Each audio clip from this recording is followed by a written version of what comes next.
دل کا اجالا شان رمضان ہے، مومنوں کے دل کا اجالا۔ اچھا جناب، تکبر پر بات ہو رہی ہے، ناپسندیدہ فعل ہے اللہ کی بارگاہ میں، کسی بھی بندے کی طرف سے ہو، کسی کو حقیر جاننا، کسی کو اپنے سے کم تر جاننا۔ علماء حضرات نے یہی بتایا، قرآن و حدیث کی روشنی میں اس کی بہت مذمت آئی ہے۔ اللہ تعالیٰ متکبرین کو پسند نہیں فرماتا، چونکہ المتکبر جب اس کے اسماء مبارکہ ہم پڑھتے ہیں تو کبر اسی کے لیے ہے، اسی کو زیبا ہے۔ اب اس کے اسباب اور وجوہات پر بھی ہم چاہیں گے کہ علامہ مفتی زیغم علی سید زیغم علی گردیزی صاحب شاہ صاحب کچھ فرمائے۔ کیا فرمائیے گا، اس کی وجوہات اور اسباب کیا کیا ہیں جس کے سبب انسان کبر میں مبتلا ہو جاتا ہے؟ بسم اللہ الرحمن الرحیم، اللہم صلی علی محمد وعلی آل محمد وبارک وسلم۔ بہت شکریہ رئیس بھائی۔ تکبر کبیرہ گناہوں میں سے ایک بڑا گناہ ہے جو دنیا میں اللہ رب العالمین کی نافرمانی، ناراضگی، اس کے قہر و غضب کو دعوت دینے کا باعث ہے، اور آخرت میں اللہ رب العالمین کی رحمت اور مغفرت سے محرومی کا ایک باعث ہے۔ علماء نے اور صوفیاء کرام نے اس کے اسباب اور وجوہات جو بیان فرمائے، تقریباً 8 یا 9 اس کے اسباب بیان فرمائے جاتے ہیں۔ ان میں سے جو انتہائی مہلک جو اس کا سبب ہے اور بنیادی جو سبب ہے اور جو تمام اسباب میں سب سے زیادہ نقصان کا باعث ہے، وہ علم ہے کہ آپ صلی اللہ تعالیٰ علیہ وآلہ وسلم نے بھی اس سے متعلق فرمایا کہ ہر شے کے لیے ایک آفت ہوتی ہے اور ایک مصیبت ہوتی ہے، اور علم کے لیے آفت وہ تکبر ہے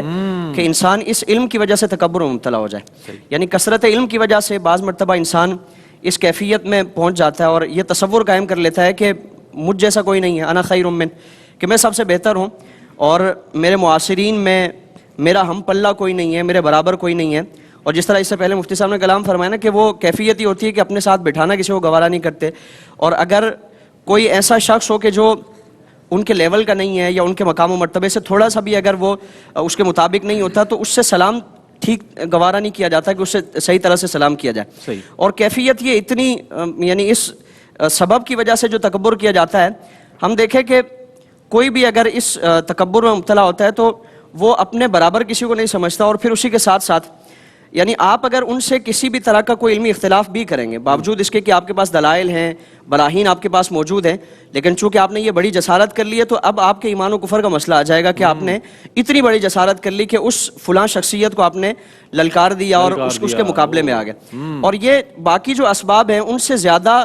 جو نقصان کا باعث اس لیے ہے کہ باقی اسباب اس بندے کی شخصیت تک محدود رہتے ہیں، یعنی وہ آخرت میں اللہ رب العالمین کی رحمت سے محرومی کا ایک باعث بنتے ہیں، لیکن اس کے جو اثرات ہیں وہ پورے معاشرے میں سرایت کر جاتے ہیں، کیونکہ اس عالم کے پیچھے یا اس معظم دینی کے پیچھے جو اپنے آپ کو اس عہدے سے یا اس شرف سے اپنے آپ کو منسوب کرتا ہے، تو اس کے پیچھے ایک جماعت چلنے والی ہے جو بغیر دیکھے، بغیر سنے، بغیر سوچ و بچار کیے وہ اندھی تقلید اس کی کرے گی، اور جو وہ کام کرے گا یا جس شخص کے وہ پیچھے لگے گا وہ آنکھیں بند کر کے اس کے پیچھے لگ جائیں گے۔ تو اس لیے تکبر کو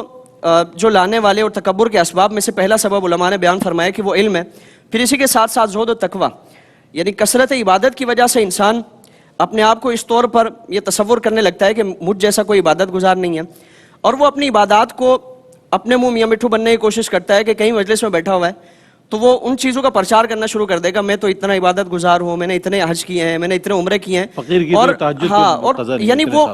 جو عاجزی انکساری کا ایک وہ کیفیت اپنائی جاتی ہے، وہ بھی ایک تصنع کے طور پر، اور اس کے پس پردہ کیا ہوتا ہے کہ وہ تکبر، اپنی بڑائی کو ظاہر کرنا، دوسروں کو اپنے سامنے نیچا دکھانا۔ بالکل ایک بزرگ کے بارے میں ہے نا کہ وہ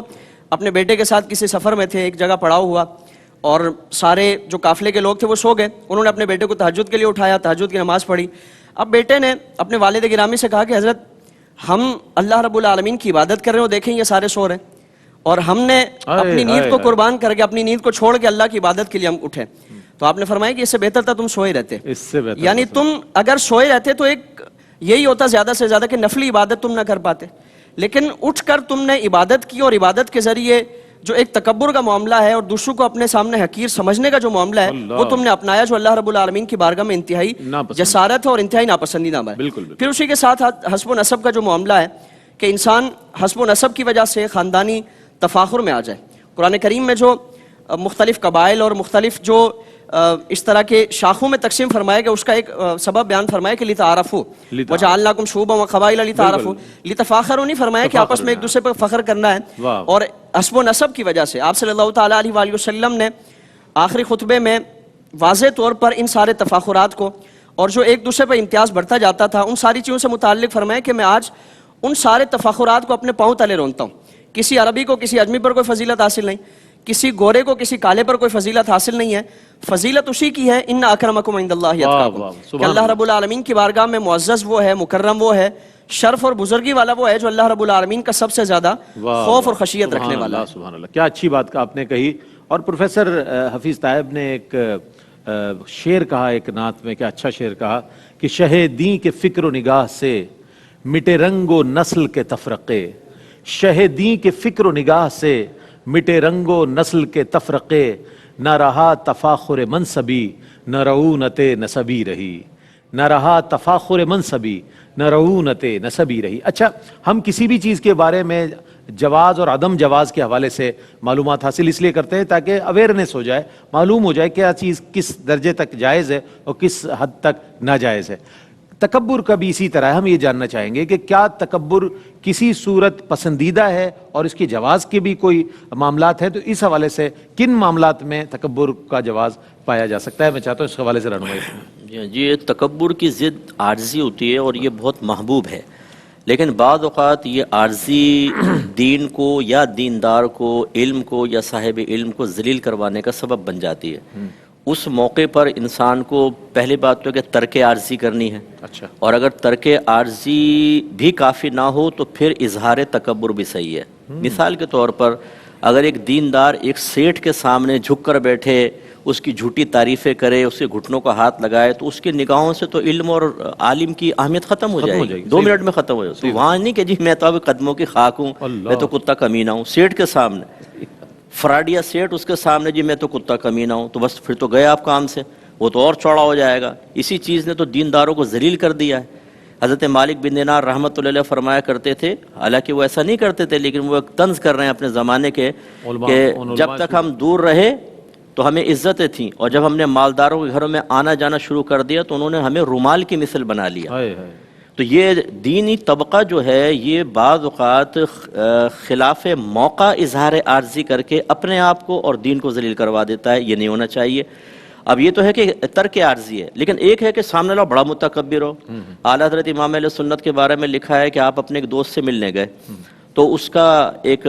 نوکر آیا. اچھا, تو وہ بیٹھنے لگا تو اس نے ڈانٹ کے اس کو ذلیل کر کے نکال دیا کہ تم یہاں بیٹھو گئی ہے. اعلیٰ حضرت کہتے ہیں مجھے بہت برا لگا لیکن میں خاموش رہا. کہتے ہیں پھر وہ میرے گھر ملنے کے لیے آیا, تو اعلیٰ حضرت کا حجام آیا. اعلیٰ حضرت فرمایا آؤ, ان کا نام لیا, فرمایا ان کے ساتھ بیٹھے ہیں. بیٹھے تو وہ ایک دم کھڑا ہو گیا, اس کے منہ سے اور ناک سے شعلے نکلنے لگے اور کہنے لگا آپ مجھے اس کے ساتھ بٹھائیں گے, اور چلا گیا. اعلیٰ حضرت نے فرمایا کہ میں نے اس کے تکبر کے توڑ کے لیے ایسا کیا اور میں ایسے شخص سے ملنا بھی نہیں چاہتا ہوں. تو یہ دیکھیں نبی کریم صلی اللہ علیہ وسلم جب عمرے کے لیے تشریف لے گئے ہجرت کے بعد, فرسٹ ٹائم جہاں صلح حدیبیہ کے بعد اگلے سال گئے تھے, تو سرکار نے کفار یہ کہہ رہے تھے کہ وہاں گئے نا یہ لوگ تو کمزور ہو گئے ہیں, بیماریاں لگ گئی ہیں, ان کے پاس مال و متاع نہیں ہے, اب یہ ہمارے مقابلے کے لائق نہیں رہے, یعنی اظہار تکبر. تو سرکار نے فرمایا کہ پہلے 3 چکروں میں اکڑ کے چلنا, متکبرانہ چال جس کو رمل کہتے ہیں. تو متکبر کے سامنے اظہار تکبر یہ بالکل جائز بلکہ مستحسن ہے. اب اگرچہ علت ختم ہو گئی, معلول ختم ہو گیا, سوری, لیکن علت ابھی بھی, اور علت ختم ہوگی معلول باقی ہے. یعنی اب وہ کوئی ہمیں تو نہیں دیکھ رہا لیکن ابھی بھی اکڑ کر چلو, نبی کریم صلی اللہ علیہ وسلم کی سنت پوری کریں. تو اس لیے غور یہ کرنا ہوتا ہے کہ جب آپ کسی کو دیکھتے ہیں کہ وہ اظہار تکبر کر رہا ہے تو کوشش کریں کہ اس کے سامنے ایسا معاملہ ہونا چاہیے کہ اس کے تکبر کا توڑو. اور اگر آپ ایسا نہیں کریں گے بلکہ اس کے سامنے عاجزی کا اظہار کریں گے یا اس کے اظہار تکبر پہ 2 تعریفی جملے کہہ دیں گے تو آپ نے تو اس کو کل کر دیا, ختم کر دیا. وہ میدان محشر میں پھنسے گا. جتنے خوش آمدی قسم کا ٹولہ ہے نا, ان کی بھی خیر نہیں ہے آخرت کے اندر, کیونکہ اس کو جہنم تک پہنچانے میں آپ کے یہ 2-4 جملے تھے. اور یہ ایسے ہی ہوتا ہے, پیروں کی, جھوٹے پیروں کی تعریفیں, عاملوں کی تعریفیں. اسی طرح کوئی صاحب علم ہے تکبر میں مبتلا ہے, غرور اتنا زیادہ ہے کہ اونچا ہو کر بیٹھتا ہے, مجال ہے کہ جو قریب آ جائے ہاتھ بھی ملا لے, جیسے حضرت نے ارشاد فرمایا. اور سارے واہ واہ جی, کیا انداز ہے جی, حضرت کا کیا انداز ہے جی, واہ واہ سبحان اللہ سبحان اللہ, سر پٹک رہے ہیں کیونکہ تھوڑے سے مفادات, تھوڑے سے مرکز نگاہ بننا. ویڈیو بن رہی ہے حضرت کے ساتھ, ذرا ہماری بھی بن جائے گی, 2-4 واہ واہ کر دیں گے. تم نے تو اس کو مار دیا, بالکل ختم کر دیا. میرے آقا صلی اللہ علیہ وسلم کا طریقہ کار یہ تھا, جب سرکار نے ہجرت فرمائی, لوگ استقبال کے لیے آئے, صدیق سرکار ایک درخت کے نیچے بیٹھ گئے. صدیق اکبر رضی اللہ تعالیٰ عنہ نے